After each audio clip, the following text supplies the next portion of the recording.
Bạn có bao giờ gặp cảnh nhà có ruồi mà cứ như tôi đập mãi không trúng không? Tôi sẽ dạy mọi người một cách. Mày là loài bẩn thỉu nhất trên đời này, bị người đời ghét bỏ, ai cũng muốn đập. Lại đây, đừng có chạy, mày mãi mãi chỉ là một kẻ thua cuộc. Đừng giận, tao hỏi mày, mày có thích bản thân như thế không? Nói đi. Không ạ. Vậy mày có muốn thay đổi số phận không? Có ạ. Tại Hạ là người từng tự tay tạo ra chú chó hot mạng xã hội triệu fan hơn đi. Nếu theo tao, từ hôm nay mày sẽ không còn là một con ruồi tầm thường nữa. Mày phải suy nghĩ cho kỹ vào, có đồng ý theo tao không?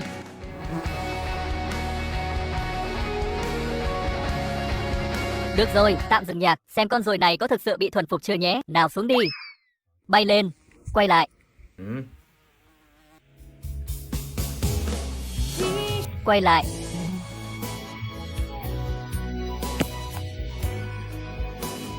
Bần tăng ban cho mày pháp hiệu giác ngộ.